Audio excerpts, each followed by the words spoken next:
25 సంవత్సరాల క్రితం ఎప్పుడైతే బ్యాంకింగ్ చూస్తా ఉన్నాం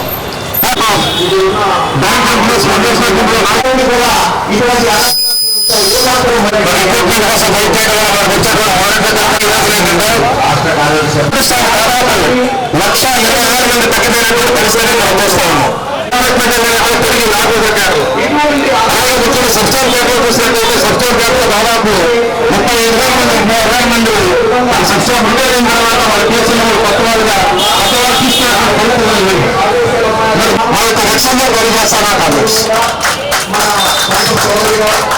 నా పేరు S N Murthy, Andhra Pradesh BEFI deputy general secretary and Chaitanya Godavari staff federation treasurer.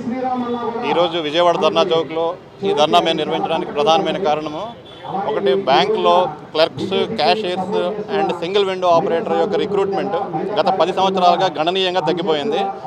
ఆ ఉదాహరణకి 2013లో 40,000 వేకెన్సీలు వస్తే అది నార్మల్ వేకెన్సీ నోటిఫికేషన్లా కనిపించేది.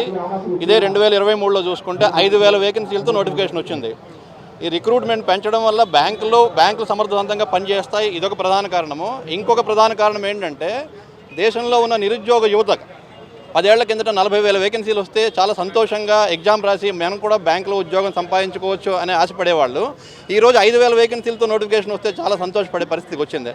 అంటే ఆల్మోస్ట్ 80% ఆఫ్ వేకెన్సీస్ తగ్గిపోయి ఉన్నాయి.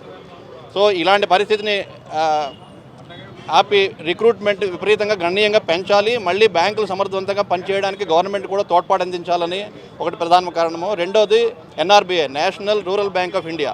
ఈరోజు బ్యాంక్ సంస్కరణల విషయంలో కానీ, బ్యాంక్ స్టాఫ్ యొక్క వెల్ఫేర్ చర్చల్లో కానీ ఇందులో కూడా రూరల్ బ్యాంకుల యొక్క ఎటువంటి ప్రాతినిధ్యం లేకుండా పోతుంది. దానికి కారణం ఏం చెప్తున్నారంటే చిన్న బ్యాంకులు మీవి, సో అంత గుర్తింపు లేని పరిస్థితి ఉంది. సో దీనికి ఒకే ఒక సొల్యూషన్ ఏంటంటే నేషనల్ రూరల్ బ్యాంక్ ఏర్పాటు చేయాలి. ఇండియాలో ఉన్న ప్రతి గ్రామీణ బ్యాంకుని కలిపి ఒకే ఒక గ్రామీణ బ్యాంకు నేషనల్ రూరల్ బ్యాంక్. ఈ ఏర్పాటే లక్ష్యంగా మేము ఇక్కడ ధర్నా చేస్తున్నాము.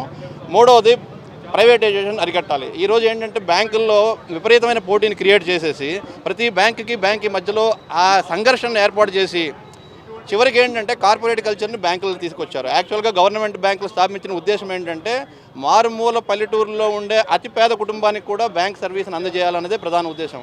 కానీ ఈరోజు ప్రైవేట్ బ్యాంకుల్లో చూసుకుంటే ఒక మినిమం బ్యాలెన్స్ కనీసం 5,000 రూపాయలు మెయింటైన్ చేయాల్సి ఉంటుంది. 5,000 రూపాయలు మినిమం బ్యాలెన్స్ మెయింటైన్ చేస్తూ ఒక పేద కుటుంబం అకౌంట్ మెయింటైన్ చేయడం సాధ్యం అవుద్దా?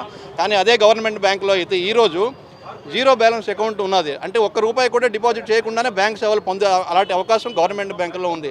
సో ఇప్పుడు కూడా మేము మళ్ళీ గవర్నమెంట్ని అదే అభ్యర్థిస్తున్నాం ఏంటంటే ఈ గవర్నమెంట్ బ్యాంకుల్ని ఇంకొంచెం బలోపేతం చేయండి, బ్యాంకుల్ని కాపాడండి, ప్రైవేటైజేషన్ ఆపండి. ఇదే మా ఉద్దేశం. ఈరోజు banking employees federation of India Andhra Pradesh state మన ధర్నా చౌక్లో ధర్నా నిర్వహించడానికి మేము ముఖ్య కారణం ఏమనగా మన ఏదైతే బ్యాంకుల్లో ఎంప్లాయీస్ స్టాఫ్ తగ్గిపోతున్నారో వాళ్ళకి నిరసన తెలియజేస్తూ మేము ఈ ధర్నా చేపట్టడం జరిగింది.